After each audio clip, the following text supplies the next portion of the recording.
Assalamualaikum warahmatullahi wabarakatuh. Jumpa lagi di channel Dioseta Story.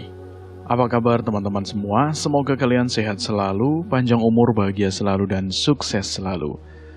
Dan pada kesempatan kali ini saya akan melanjutkan cerita yang berjudul Desa Tumbal Alas Mayit. Bagian ketiga, jasad pertama. Buat teman-teman yang belum mendengarkan episode sebelumnya, alangkah baiknya mendengarkan terlebih dahulu agar mengerti alur ceritanya. Dan buat kalian yang baru bergabung di channel ini, silahkan klik tombol subscribe dan tombol loncengnya, agar kalian tidak ketinggalan cerita terbaru dari kami. Oke, tidak usah lama-lama, kita langsung saja menuju ke ceritanya.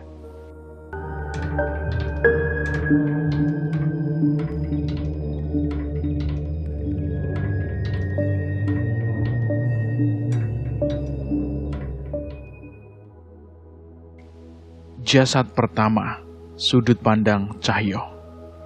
Sebuah keputusan yang berat ketika aku harus pergi meninggalkan tempat di mana aku terlahir hingga tumbuh dewasa. Namun aku tidak ingin membiarkan kematian Bara menjadi sia-sia. Iya, dia Bara, seorang aku dari semesta yang berbeda. Semesta tempat sekarang aku berada. Cukup sulit meyakinkan Chandramukti untuk membawaku ke semesta ini. Banyak yang perlu ia pertimbangkan, namun setidaknya kami sepakat dalam satu hal, bahwa bencana gaib di semesta ini harus dihentikan. Waktuku tidak banyak, hampir mustahil bagiku untuk menyelesaikan apa yang sudah diperbuat oleh keris pusaka mayit itu, sejak ia menipu Bara hingga menguasai alam gaib di tanah ini. Baru beberapa hari saja aku tiba di semesta ini. Berbagai kejadian di luar nalar sudah membuat aku menggelengkan kepala. Kalau di semestaku, mungkin mereka yang punya uang lah yang berkuasa. Tapi belum tentu hal itu berlaku di sini. Mereka yang menggadaikan Tuhannya dan menjalin perjanjian gaib dengan sekutu keris itu akan mendapatkan apa yang mereka inginkan. Bahkan orang-orang kaya di kota pun tak lepas dari hal seperti ini. Ilmu klinik, peliharaan gaib, santet, pesugihan, hingga pengasihan mulai kembali menjadi hal yang kental. Tidak seperti yang terjadi di masa lalu, ketika manusia harus melakukan tirakat dan lelaku untuk mendapatkan ilmu. Di sini, mereka hanya perlu meninggalkan agama dan mengikuti hasutan setan-setan yang semakin mudah untuk ditemukan. Ada sedikit distorsi ruang dan waktu saat aku tiba di semesta ini. Aku tiba di waktu yang sama saat Bara meninggalkan semesta ini. Itu artinya, aku tiba beberapa tahun lebih cepat dibanding semestaku yang sebenarnya. Chandramukti tidak bisa menemaniku. Ia membawa Kliwon sebagai pembawa pesan yang menghubungkanku dengan semestaku. Untuk itu, rencana utamaku adalah menemui seseorang yang mungkin bisa menyelesaikan, menghentikan perbuatan keris pusaka mayit ini. Dan kalau aku harus menduga siapa yang bisa, pikiranku segera menuju kepada Danan. Membutuhkan waktu cukup lama hingga aku bisa menemukan Danan di sebuah desa yang bernama Desa Pulung Rejo. Kehidupannya jauh berbeda dengan Danan yang aku kenal, bahkan sifatnya. Bayangkan saja, seorang Danan yang biasa menjadi sosok bijak yang mengingatkan kenakalanku ini justru berbanding terbalik. Ia sering bertingkah iseng jauh sekali dari sosok Danan yang karismatik yang aku kenal. Aku menemukannya sedang memanfaatkan kemampuannya untuk mencari uang. Ia pura-pura meminta syarat, menolong bocah yang juga pura-pura kesurupan, dan menggunakan uang itu untuk dirinya sendiri. Hampir saja aku menghampirinya dan memberinya pelajaran. Namun, aku menahan diri ketika melihatnya masih memiliki niat baik untuk menyadarkan anak perempuan itu. Walau memiliki perangai yang berbeda, ternyata Danan di desa ini masih diterima baik oleh warga. Keberadaannya pun diandalkan untuk menangani keberadaan makhluk-makhluk gaib yang mencoba mengganggu desanya. Aku merasa ia masih ingin menjaga agar desanya tidak terjerat dalam tipu daya iblis. Saat memperhatikan Danan di semesta ini, aku mulai menyadari apa yang membuatnya seperti itu. Kematian Pak Le, Pak De Bisma, dan hilangnya Bude Kirana membuatnya terpaksa bertahan hidup seorang diri. Hal itu juga yang menjadi padaku dulu hingga terbiasa mencari perhatian dengan hal-hal bodoh. Walau begitu, Danan tetaplah Danan. Ia tetap dapat diandalkan ketika dibutuhkan. Danan Jaya Sambara di semesta ini mewarisi 2 keris pusaka milik leluhur Sambara, keris Rega Sukma dan keris Sukma Geni yang seharusnya dimiliki oleh Pak Le. Sayangnya, ia belum sepenuhnya mendapatkan pengakuan kedua pusaka itu.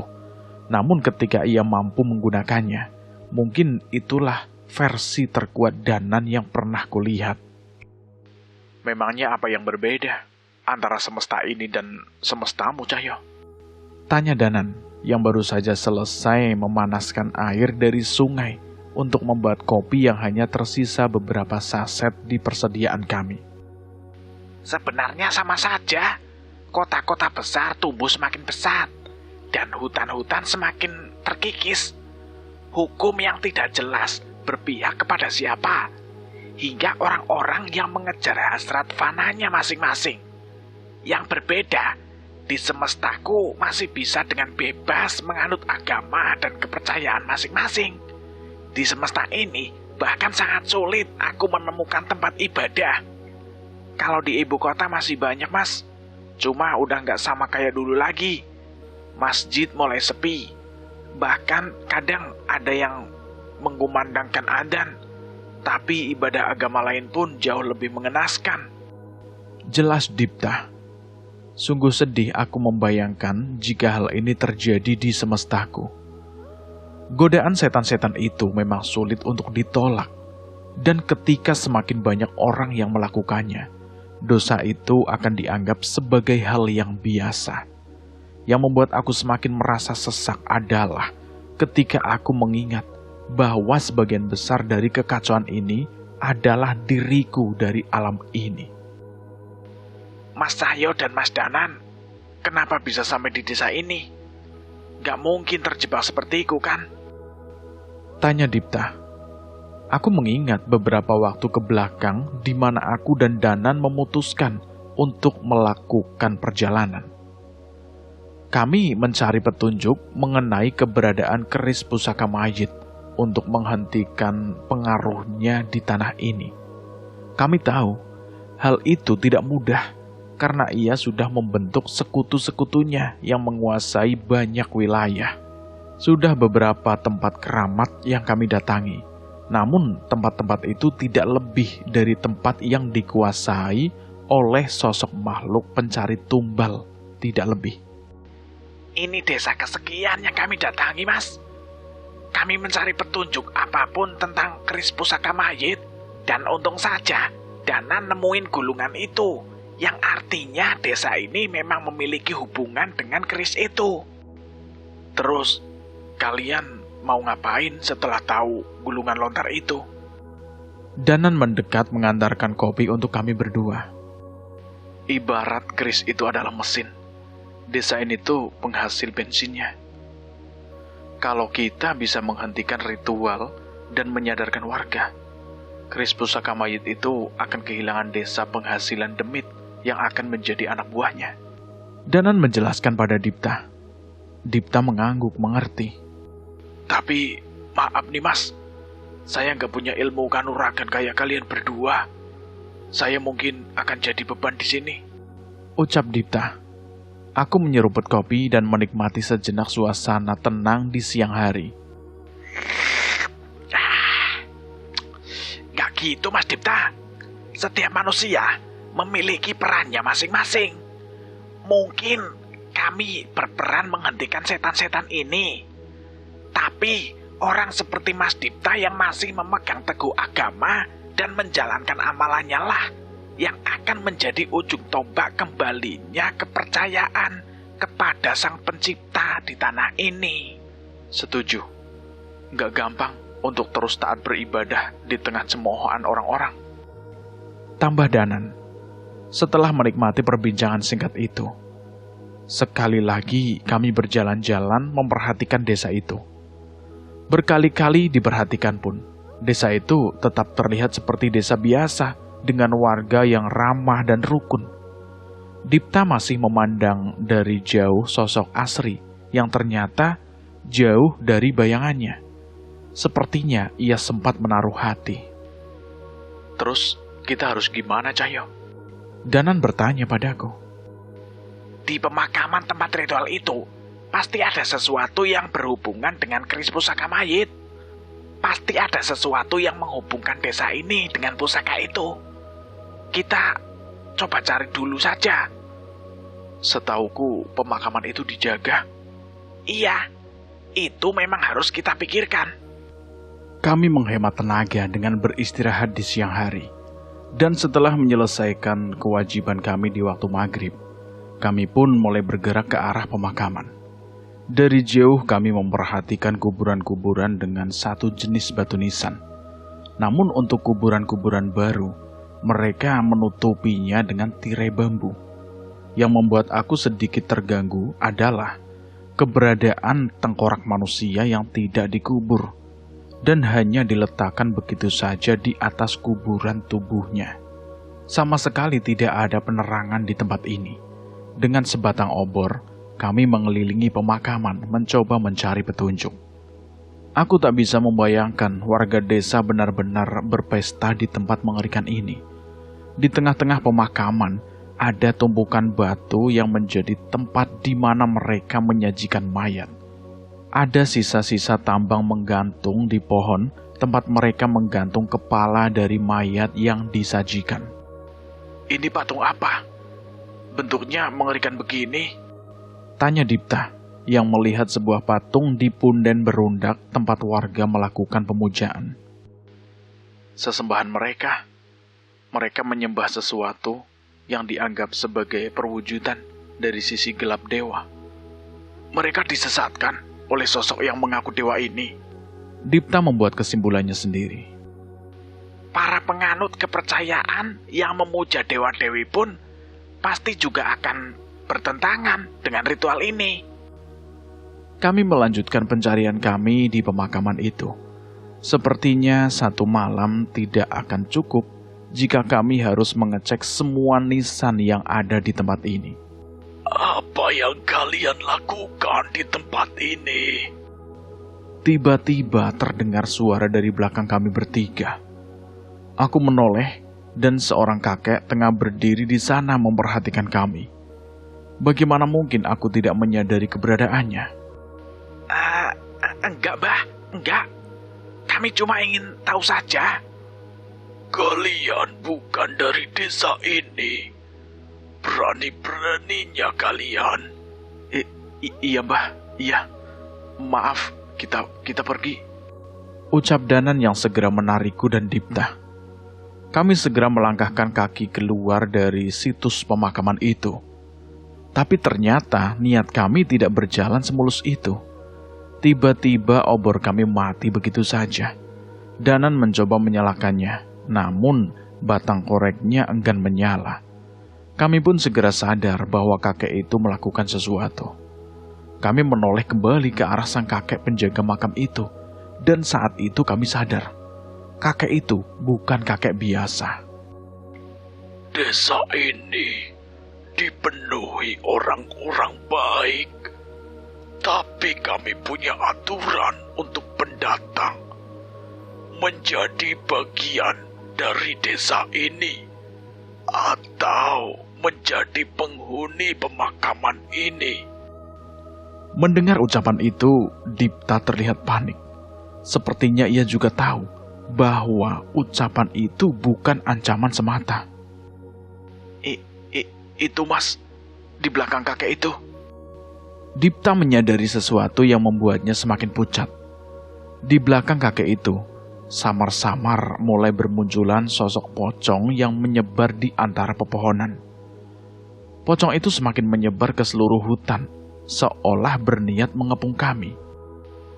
Mereka adalah pendatang-pendatang seperti kalian yang menolak menjadi bagian dari kami. Sial, sepertinya kami tidak bisa menyelesaikan masalah ini secara tenang. Kita bakal jadi kayak mereka. Tanya Dipta yang ketakutan. Mendengar itu, Danan pun meraupkan tangannya ke wajah Dipta. Ngawur kamu. Mana ada manusia yang mempertahankan keyakinannya pada Gusti Allah, matinya jadi arwah gentayangan. Dengerin tuh Mas Dipta, jangan terkecoh sama jin yang mengambil wujud manusia. Dipta mengangguk, mencoba mengerti ucapan kami. Tapi sepertinya ucapan itu tidak mengurangi sedikit pun rasa takutnya. Ya sudah, terus ini gimana? Nan, urusin Nan. Danan pun mengeluarkan kedua keris andalannya dan berjalan mendekati kakek itu. Ia meneteskan darahnya pada keris Sukmageni dan membiarkan api putih itu membara. Biar aku yang menghabisi mereka. Danan mengambil posisi untuk melayang meninggalkan tubuhnya. Inilah kehebatan Danan di semesta ini. Ia bisa menggunakan kedua pusaka itu secara bersamaan. Brak! Tubuh Danan terjatuh tersungkur di tanah. Aku melongo melihat kelakuannya itu. Nan, yang benar kamu. Diem, kamu gak usah tertawa. Aku menepuk dahiku melihat kelakuan Danan. Aku tidak menyangka ia akan berubah di saat seperti ini. Sudah, simpan saja pusakamu itu. Biar aku yang ngurus mereka. Kakek penunggu makam itu pun semakin kesal melihat kami. Sudah main-mainnya.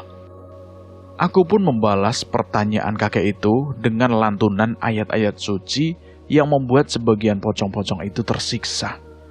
Namun aku tahu itu saja tidak cukup. Kakek itu marah ketika setan-setan yang ia panggil mulai terbakar dan merintih. Ia memerintahkan pocong-pocong itu untuk menyerang kami.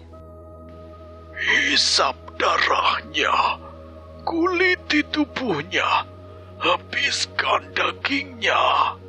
Perintah kakek itu. Pocong-pocong yang masih bisa bertahan dari ayat-ayat suci itu pun mendekat ke arah kami. Wujudnya semakin beringas, memamerkan wajahnya yang sudah membusuk. Sebagian dari mereka memiliki taring dan gigi-gigi yang tajam, seolah memang merupakan makhluk pemangsa manusia. Alah, minggir! Aku berteriak menendang salah satu dari mereka. Brak! Pocong itu terpental dan membentur pohon. Namun serangan fisikku tak berarti apa-apa buat mereka. Sebaliknya, beberapa dari mereka melayang-layang di atas kami dan meneteskan air liurnya. Hati-hati, liurnya bisa bikin kalian gatal-gatal berminggu-minggu. Sial. Pemandangan di pemakaman itu berubah drastis. Apa yang terjadi di sana adalah pemandangan puluhan pocong yang mengerubungi 3 orang manusia dengan irama ayat-ayat suci yang mengiringinya. Kalian yang bodoh, seharusnya kalian menjadi bagian dari desa ini. Alah, berisik. Wanasura! Sebelum pocong-pocong itu membanjiri kami dengan liurnya, aku memanggil sosok yang bersemayam di tubuhku. Kekuatan sosok Panglima Kera dari alas warna Marta merasuk ke tubuhku dan meminjamkan kekuatannya. Dengan sekali ayunan, aku menghempaskan pocong-pocong itu hingga tidak lagi berani mendekat. Ayo, maju semuanya, maju! Aku berteriak, pocong-pocong itu tertahan. Serang mereka.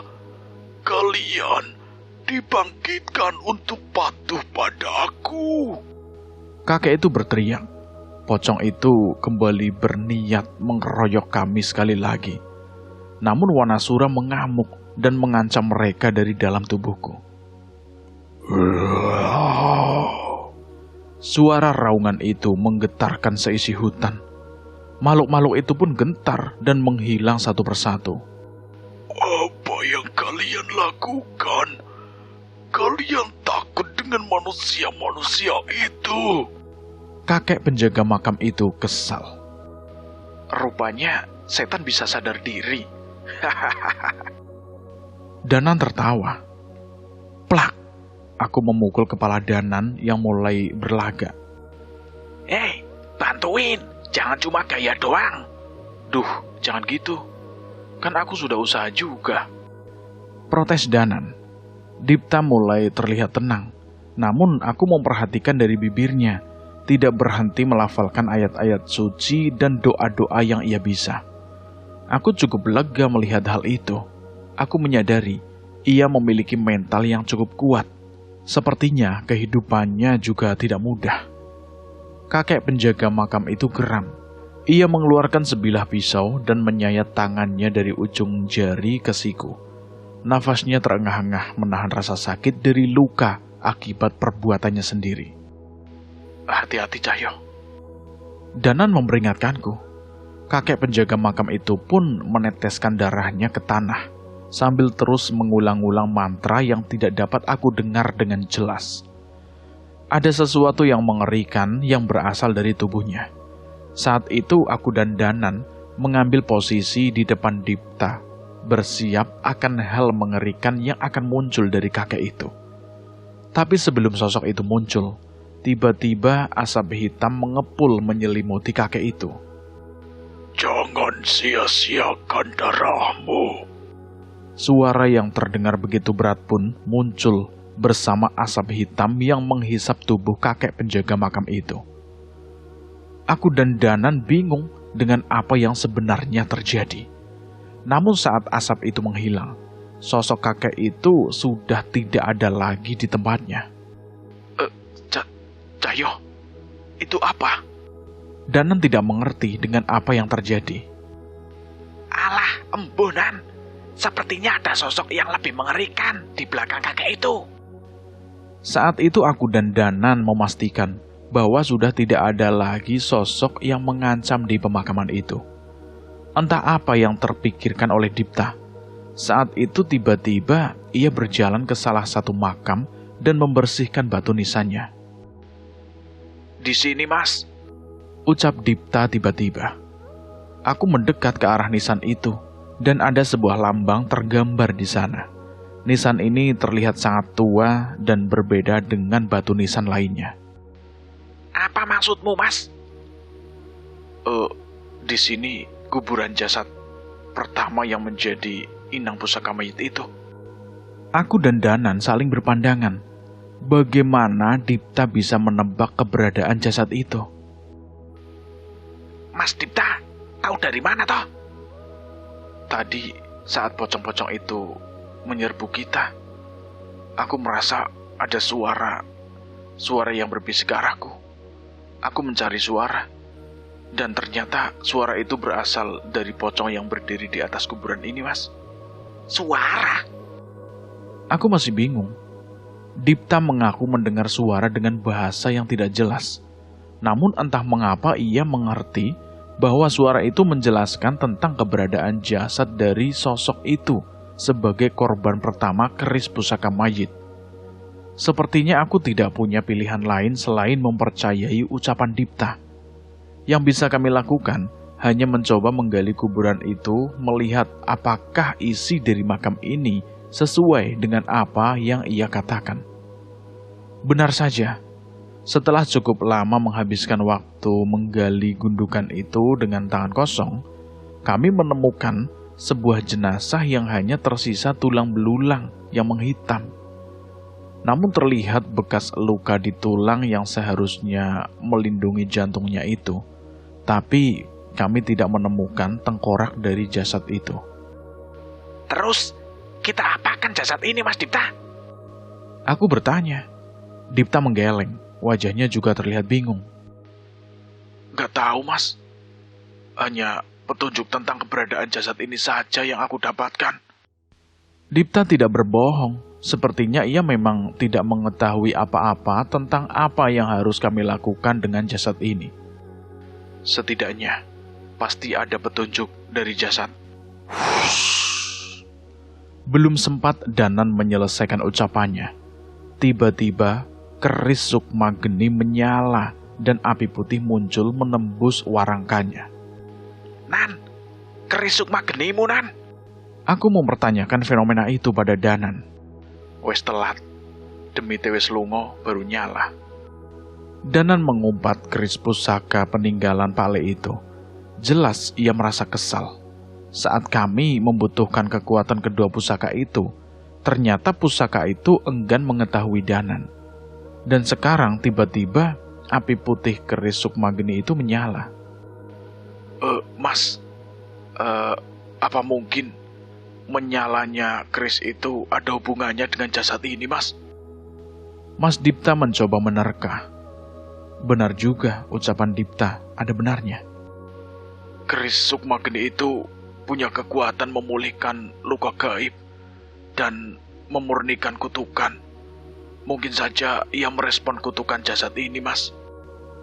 Danan memandangi keris warisan Pak Le itu dan memutuskan untuk membukanya dari warangkanya. Darah Danan yang meneteskan di keris itu sebelumnya kini berubah menjadi tetesan api putih. Danan menoleh ke arahku, seolah meminta persetujuan untuk meneteskan api putih itu pada jasad itu. Aku pun mengangguk dan menyetujuinya.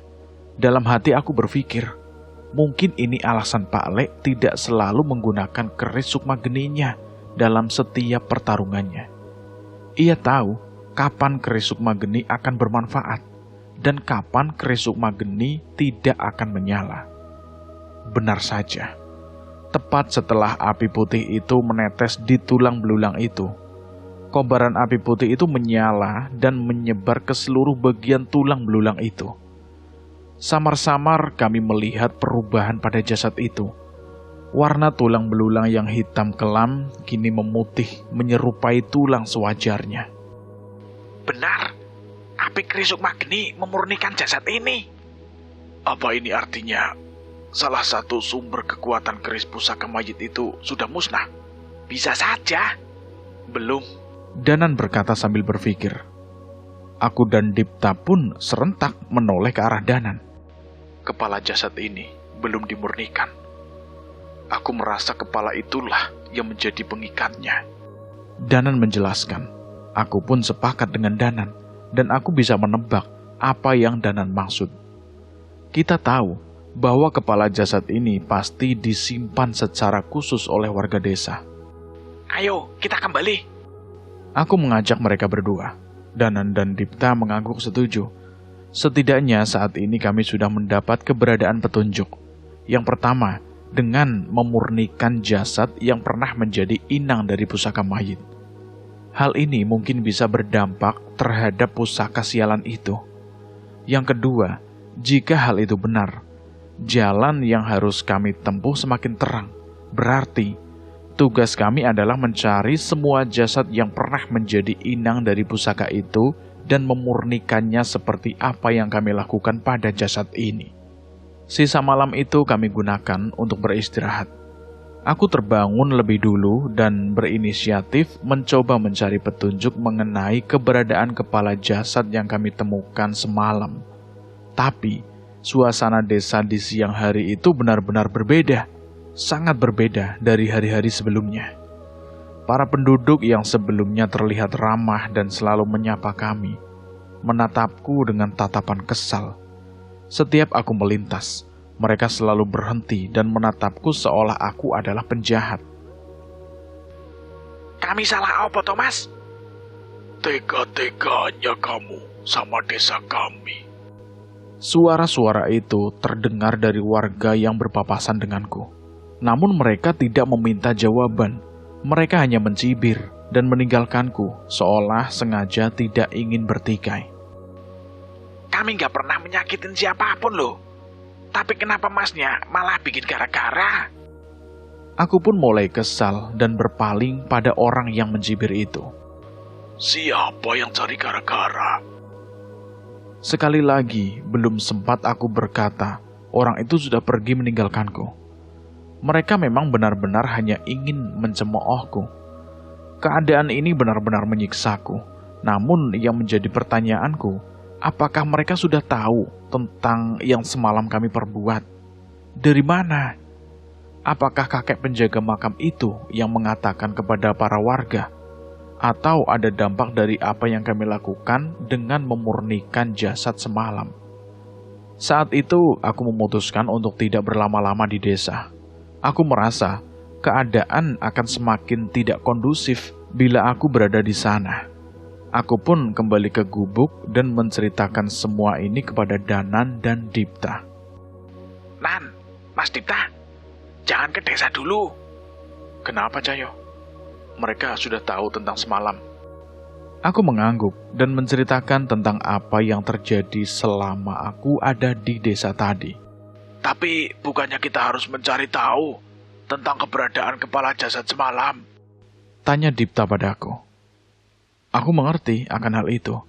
Namun tidak mungkin kami lakukan di siang hari dengan keadaan warga desa yang sudah mengetahui perbuatan kami. Kita ke desa lagi nanti malam, diam-diam. Kita selidiki dengan berhati-hati tempat-tempat yang mungkin digunakan untuk menyimpan benda keramat itu. Benar, malam-malam lebih aman. Nanti Mas Dipta di gubuk saja ya. Dipta pun menoleh ke sekeliling hutan dan memperhatikan makam-makam di hadapan gubuk kami. Saya ikut mas-masnya saja. Kayaknya lebih aman kalau sama kalian. Oh alah, ya sudah kalau gitu. Lagi pula, mungkin saja Mas Dipta bisa memberi petunjuk seperti semalam. Aku setuju mengenai itu. Tanpa petunjuk dari Mas Dipta, mungkin kami tidak akan mendapat petunjuk mengenai jasad itu. Tapi hal itu sekaligus membuat aku sedikit khawatir. Apa yang terjadi pada Dipta? Apakah sebuah karomah? Ataukah justru jebakan dari makhluk-makhluk gaib? Tapi sepertinya aku memilih untuk percaya padanya. Menyalanya keris Sukmageni mungkin merupakan petunjuk untukku, bahwa petunjuk dari Dipta memang jalan untuk kami. Dek!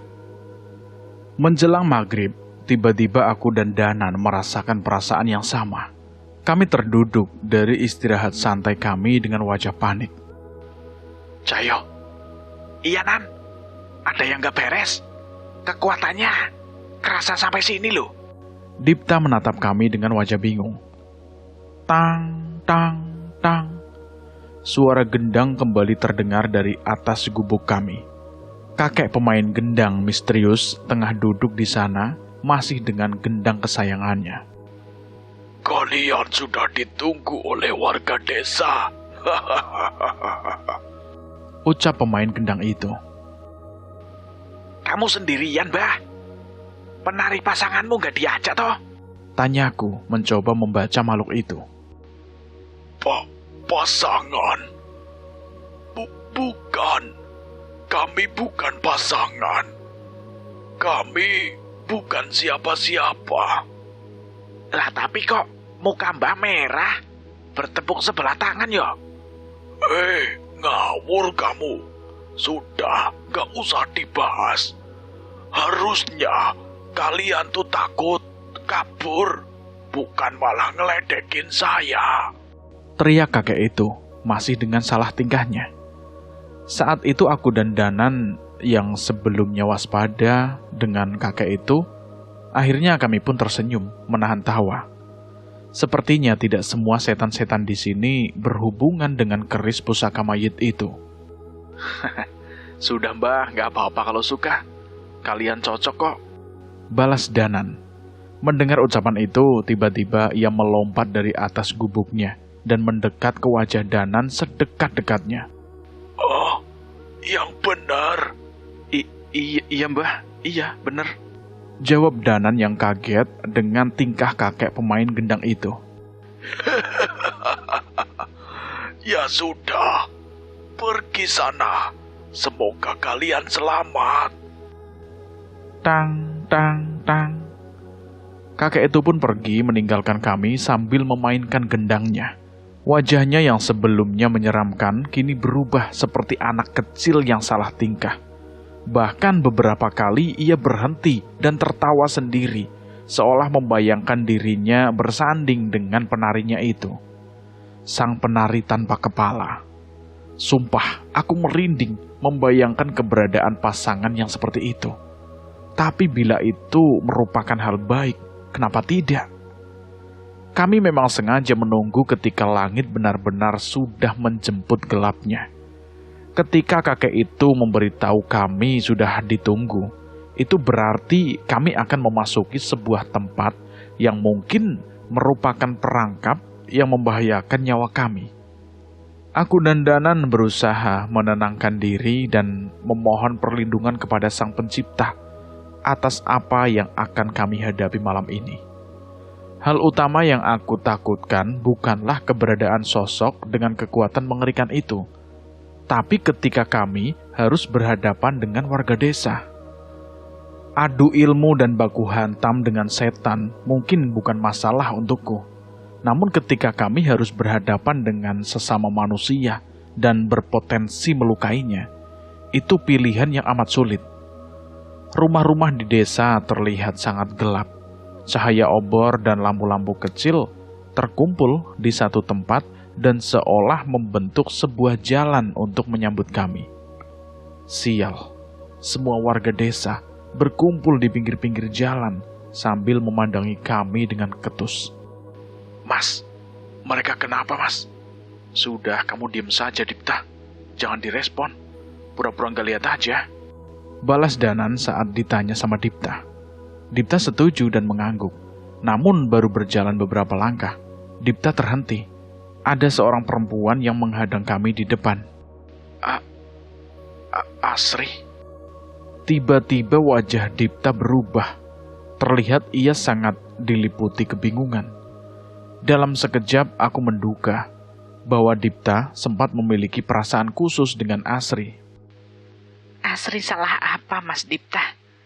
Kenapa Mas Dipta begini? Tapi Belum sempat Dipta menjawab pertanyaan Asri, Danan menahan Dipta untuk menjawab Asri. Kamu sudah melihat dengan kepalamu sendiri. Jangan sampai kamu ragu, Mas Dipta. Ucap Danan.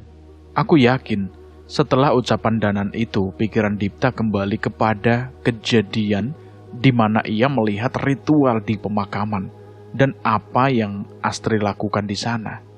Namun saat aku melihat Dipta menarik nafas dan menghembuskan nafasnya dengan lega, aku menduga ia sudah mulai tenang. Tuhan, Mas, gak akan mengizinkan kita bersama jika kamu masih hidup dengan cara ini. Balas Dipta dengan wajah yang lebih tenang. Maksud Mas, Asri hina. Perempuan itu mulai memasang wajah sedihnya. Menerima kekurangan ataupun masa lalu Asri bukan hal yang sulit. Walau bisa membantu Mas untuk menerimanya, tapi Mas tidak bisa menerima ajaran sesat yang sudah mendarah daging pada dirimu dan sosok yang kalian puja. Balas Dipta dengan sangat tegas. Bagus, Dipta, bagus. Itu baru namanya cowok. Ucapku sambil menepuk bahu Dipta. Asri pun menggunakan senjata terakhirnya sebagai seorang perempuan dan menangis di hadapan kami. Namun dengan hati yang teguh, kami melangkah melewatinya begitu saja. Mas, biasanya aku yang ditolak, Mas. Akhirnya sekarang aku bisa nolak cewek juga. Bisik Dipta pada Danan. Plak! Ngawur kamu, Dipta. Itu bukan prestasi. Ucap Danan sambil memukul kepala Dipta. Aku tahu, pertanyaan Dipta itu bukan berarti ia ingin menyombong. Ia hanya ingin mengalihkan suasana yang sangat aneh ini. Kalian mencari ini kan? Seorang nenek melangkah di depan sebuah kuil batu tempat warga desa menggiring kami. Iya benar, itu adalah apa yang kami cari. Kepala tengkorak yang sudah menghitam. Nenek itu juga tidak asing. Ia adalah Mbah Yasmin yang rumahnya sempat menjadi tempat tinggal Dipta saat sampai di desa ini. Serahkan pada kami, Mbah. Kami tidak ingin berseteru. Anak-anak kurang ajar. Benda ini bukan milik kami. Mintalah sendiri pada yang punya. Balas Mbah Yasmin sambil meletakkan tengkorak hitam itu di tingkat teratas kuil batu. Sudah kuduga, hal ini akan terjadi. Kami harus berhadapan pada sosok yang bertanggung jawab atas kepala tengkorak itu. Tiba-tiba tanpa ada tanda-tanda apapun, seluruh warga desa berlutut dan mengatupkan tangannya di depan dahinya. Mereka semua berlutut dan mengarah ke kuil tersebut. Kami mohon keadilan demi warga kami yang tidak bersalah, ucap Mbah Yasmin yang diikuti dengan serangkaian doa-doa yang lebih mirip dengan mantra yang diucapkan oleh seluruh warga desa tanpa terkecuali. Ini pertama kalinya aku merasakan perasaan seperti ini. Di tengah seluruh warga desa yang melantunkan mantra-mantra dan api obor yang mengelilingi kami, seolah saat ini kami sedang berada di tengah-tengah ritual yang sangat besar. Tidak bersalah. Kalian benar-benar tidak merasa ada yang salah dengan kepercayaan dan ritual kalian, ucap Danan. Tidak ada yang menggubris ucapan Danan. Warga desa hanya berfokus pada ritualnya itu tanpa terganggu sama sekali. Sras! Seiringan dengan mantra-mantra yang diucapkan oleh warga desa, perlahan mulai muncul sosok-sosok pocong yang pernah kami lihat di pekarangan rumah Mbah Yasmin. Sayangnya tidak hanya itu, langit malam pun mulai dipenuhi roh-roh yang melayang-layang menutupi cahaya rembulan. Kalian akan menjadi bagian dari mereka, ucap Mbah Yasmin. Sayangnya setan-setan itu bukan hidangan utama kami. Sosok-sosok mengerikan itu hanya menonton untuk memunculkan makhluk yang muncul dari kepungan asap di dekat kuil. Aku dan Danan sudah bersiap menghadapi makhluk apapun yang akan muncul. Mas, kalian keterlaluan. Sakit, Mas. Tolong. Di tengah kepulan asap itu tiba-tiba terdengar suara yang tidak asing. Mas Karto, Mas Yatmo. Wajah Dipta terlihat pucat. Ada sosok makhluk yang tingginya melebihi rumah-rumah warga. Sosok itu muncul dari kepulan asap itu. Namun yang membuat Dipta pucat bukan itu. Di tangan makhluk itu ada kepala Mas Karto dan Mas Yatmo dan Paidin. Walau sudah terpisah dari tubuhnya, kepala itu masih hidup dan merintih. Ini karena kalian, ucap kepala Paidin. Hei, brengsek. Apa yang kau lakukan pada mereka? Ini semua salah kalian, teriak salah satu warga. Karto harus menanggung akibatnya karena membawa dia ke desa ini. Mengerikan. Rupanya mereka bertiga diminta pertanggungjawaban karena mengantarkan Dipta ke warga desa ini. Mereka harusnya bahagia. Mereka disempurnakan lebih dulu dari kami. Tidak, mereka benar-benar tidak waras.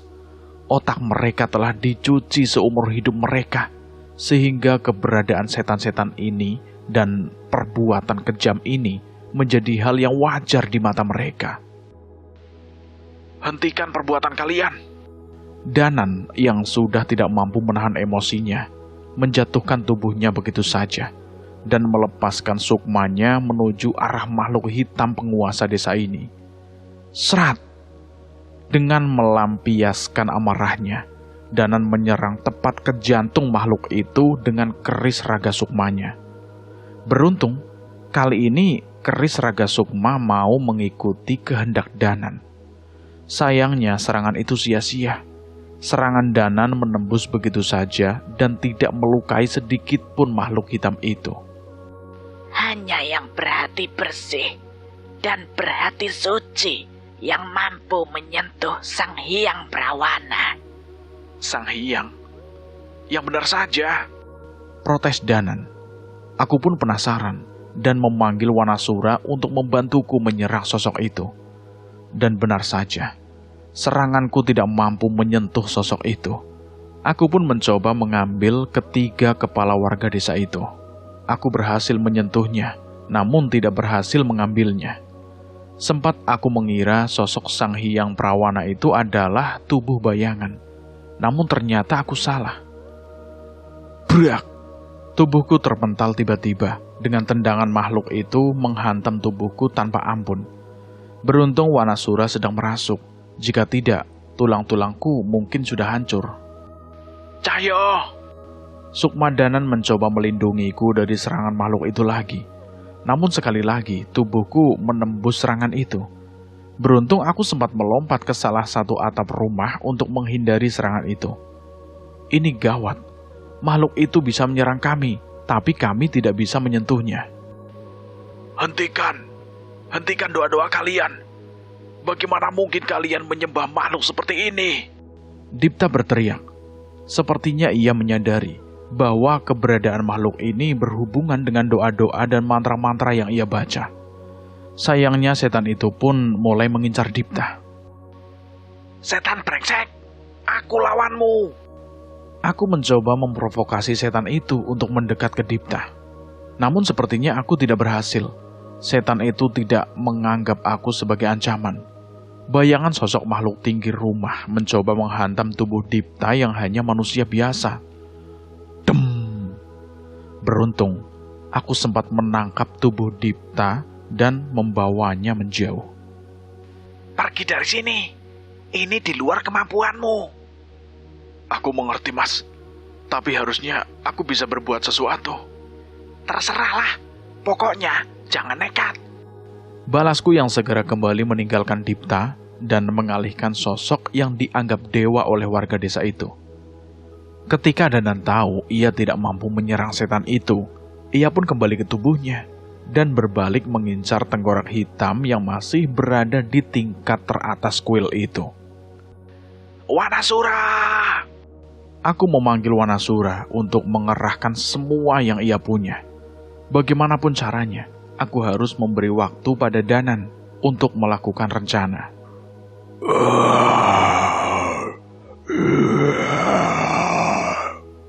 Raungan Wanasura mengaum ke seluruh desa. Aku menghantamkan ke tanah, tempat Sang Hyang Prawana dan membentuk sebuah lubang yang besar. Sayangnya, walaupun begitu, pijakan sosok itu tidak goyah. Tolong! Akibat seranganku, beberapa warga desa terhempas. Aku menoleh dan merasa bersalah atas perbuatanku. Kalian tidak apa-apa? Mereka tidak menjawabku dan semakin menatapku dengan wajah sinis. Setan seperti kalian harus mati. Kalian membawa bencana untuk desa ini. Ucap Sang Hyang Prawana. Ia benar-benar membuat warga berpikir bahwa kami adalah sosok jahatnya. Hentikan! Hentikan mantra kalian! Kalian benar-benar berpikir makhluk yang membunuh Karto, Yatmo, dan Paidin itu dewa kalian. Dipta kembali bersikeras menghentikan warga. Jangan ikut campur. Kalian orang-orang yang tidak tahu diuntung. Dialah yang memberi kebahagiaan dan melindungi desa kami. Teriak salah satu warga pada Dipta. Melindungi? Melindungi dari apa? Justru kalian dipaksa hidup berdampingan dengan setan. Bahagia apa? Perbuatan ritual pemuas nafsu itu hanya jebakan kalian. Kalian akan membayarnya nanti di akhirat. Hentikan ocehanmu, Mas. Pandangan kita soal setelah kematian berbeda. Kami tidak mengharap pahala dan hanya menikmati dan mensyukuri apa yang diciptakan Sang Hyang Prawana untuk kami. Kali ini Asri yang menghadang Dipta. Aku khawatir bila Dipta menjadi bulan-bulanan. Aku pun menghampirinya dan menghentikannya. Sudah, Mas Dipta. Jangan bahayakan dirimu. Kita harus menghentikan mantra mereka, Mas Cahyo. Mantra itu yang membuat setan itu hidup. Kau tahu dari mana? Nenek berambut putih di rumah Mbah Yasmin itu. Ia selalu muncul di malam-malam tertentu. Mungkin saja ucapannya benar. Aku menoleh ke rumah Mbah Yasmin dan melihat seorang nenek sedang duduk di teras rumah Mbah Yasmin. sambil menyisir rambutnya yang begitu panjang. Sepertinya kami mulai mengerti apa yang harus kami lakukan. Tugasku adalah mengulur waktu sampai Danan berhasil memurnikan tengkorak hitam itu, dan Dipta menghentikan ritual warga desa. Tapi sebelum aku menghadapi makhluk itu lagi, seseorang muncul dari kejauhan dan berlari mendekat ke arahku. Ada Kliwon yang bersamanya, dan wajah mereka terlihat cemas. Chandramukti! Ia melompat mendekatiku. Aku menyambutnya, menaiki tubuhku, dan memasang wajah mengancam ke sosok sang hyang perawana itu. Waktumu tidak banyak, Cahyo.